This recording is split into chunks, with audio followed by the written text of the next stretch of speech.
भीषण जंग के बीच जर्मन चांसलर का बड़ा बयान आया है। पश्चिम को रूस से बातचीत बंद नहीं करनी चाहिए। ओलाफ शोल्स ने कहा है बिना बातचीत जंग खत्म करना संभव नहीं है। वार्ता बंद हुई तो वॉर खत्म करना मुश्किल हो जाएगा। तो आप देखिए कि बड़ी पहल की जा रही है और कोशिश ये है कि कैसे इस युद्ध को खत्म किया जाए।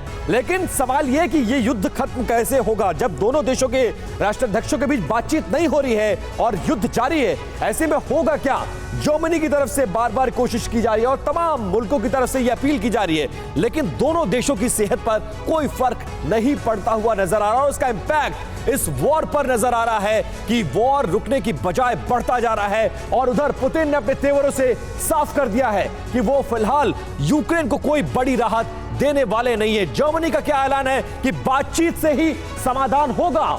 जर्मनी ये अपील करता हुआ नजर आ रहा है क्योंकि 10 महीने के वॉर के बाद किसी को भी ये समझ आ सकता है कि युद्ध ऐसे नहीं खत्म होने वाला है और युद्ध खत्म करने के लिए बातचीत जरूरी है। किसी भी हाल में पश्चिम को रूस से बातचीत बंद नहीं करनी चाहिए, जर्मन चांसलर का यह बयान है। और अगर हमने बातचीत तोड़ी तो युद्ध खत्म होने की संभावना ना के बराबर है। ये जर्मनी की तरफ से अपील की गई है। ऐसा कोई कदम नहीं उठाएंगे जिससे नाटो और रूस में सीधा टकराव हो, क्योंकि अगर ऐसा हुआ तो फिर युद्ध का दायरा और भी बढ़ जाएगा। जर्मनी यूक्रेन को हथियारों की सप्लाई जारी रखेगा। इस बीच यह भी कहा गया है कि बेशक बातचीत हो, लेकिन हमारी जो मदद है यूक्रेन को वो जारी रहेगी।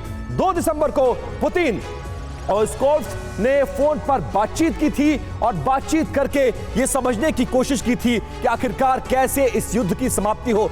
सर, ये तो बिल्कुल साफ है सेना सर कि युद्ध का जो समाधान है वो बातचीत से ही निकल सकता है। जो 10 महीने में देखने को मिला उस एक्सपीरियंस के साथ ये तो कहा जा सकता है कि छोटा मुल्क हो या बड़ा मुल्क हो, जो युद्ध का आज की तारीख में स्टेटस है उसमें बातचीत होना बहुत जरूरी है। लेकिन पहल दोनों की तरफ से नहीं की जा रही है। ऐसे में क्या होगा?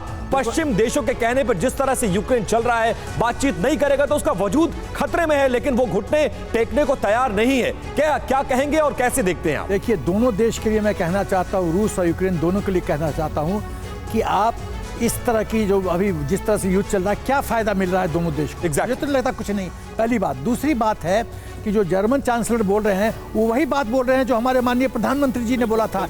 तीसरी बात कि सवाल है कि आप कहीं न किसी दिन तो नेगोशिएटिंग टेबल पे आना पड़ेगा। आप सेकेंड वर्ल्ड वॉर में भी जर्मनी नेगोशिएटिंग टेबल पे आया था ना, हार के बाद आया था, लेकिन आया तो था।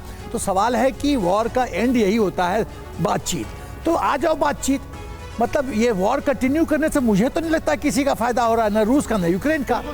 लगातार भारत ने भी ये बात रखी और अभी जब हाल ही में पुतिन और प्रधानमंत्री मोदी की बात हुई तब एक बार फिर से कहा था कि इसका जो हल है वो कूटनीतिक तरीके से होना चाहिए, युद्ध कोई हल नहीं हो सकता।